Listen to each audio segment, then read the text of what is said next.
Wednesday, January 23rd. Hello, CrossFit Linchpin. Not a barbell in sight. I like today, a little bit of variance happening. And we have an AMRAP, a 12-minute AMRAP of 75 double unders, 50-meter dumbbell farmer's carry, and then 25 GHD sit-ups. So that's one round. 75 double unders, 50-meter farmer's carry, 25 GHD sit-ups. You're going to do that as many times as you can, get as many rounds as possible in 12 minutes. For the farmer's carry, men will use a pair of 50-pound dumbbells, women a pair of 35-pound dumbbells. Saying for this workout,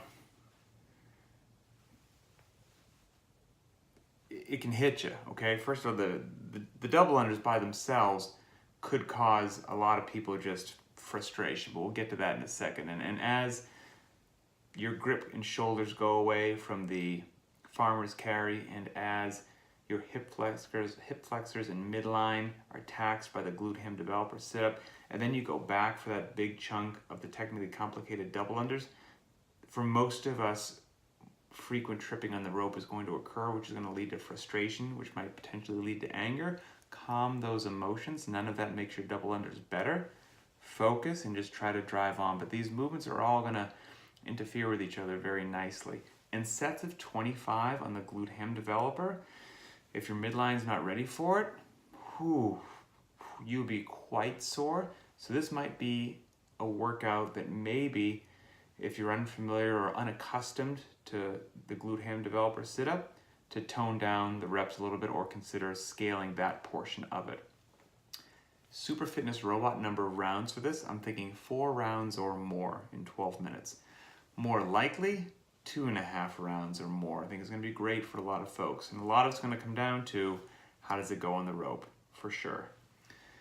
Scaled option, 12-minute AMRAP, 1 minute of double under attempts, 50-meter dumbbell farmer's carry, and then just 15 regular sit-ups, not GHD sit-ups. And for the farmer's carry, I knocked down the weight to a pair of 35-pound dumbbells for men, a pair of 20s for women. And then the sit-ups obviously are not GHD.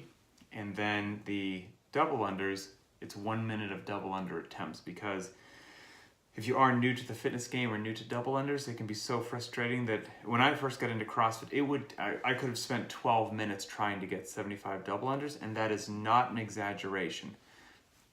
If that's where you are, it doesn't do you any benefits to your overall fitness to spend 12 minutes trying to accomplish just the 75 double unders of round number 1. So that's why I said, for 1 minute, do as many honest double under attempts as you can. I don't care if you get 3 double unders or 53 double unders in that 1 minute. Once the clock says a minute, set the rope down, move on to the farmer's carry, and just play that game every time that comes up in the round. Limited equipment option, AMRAP 12 minutes, 75 double unders, 50-meter dumbbell farmer's carry, and 25 sit-ups. Just plop your butt on the floor, anchor your feet under the dumbbells if you so desire, and just do 25 sit-ups. And again, men will use 2 50-pound dumbbells, women 2 35-pound dumbbells. It's going to be a good day. I love when the farmer's carry comes out. It is such a functional movement. Accessory work, optional as always, the overhead carry. Mark out 100 feet, and then you're going to do 3 100-foot overhead carries, resting as needed between each one of those 100-foot carries so that your strength can come back a little bit. And whether you use 2 kettlebells, 2 dumbbells, a barbell, just make sure it's safe and appropriate, challenging but safe and appropriate, and that you can ditch whatever it is you have overhead safely in case you were a bit too ambitious with whatever loading you chose. And anyone who's been on the private track for a while knows this is one of my favorite accessory pieces for not only developing some coordination, some balance, obviously some overhead strength, some midline to keep your belly nice and tight while you walk, but it's also, I've had people that I know and trust just rave about how rehabilitative this is to achy, creaky backs and shoulders, and preventative of the same thing. So we try to put it in there with some regularity. And then ring dips. 3 sets of 8 to 12 repetitions, strict if possible. If that's not possible, then go ahead and kip them. And I would do that after the overhead carry, because if you smoke yourself with some ring dips and then try to hold a big weight overhead, it's probably not going to go so well. So if you're going to do both pieces of the accessory work is optional. And then just because I have 2 pieces of accessory work in there, first of all, you don't have to do any of it.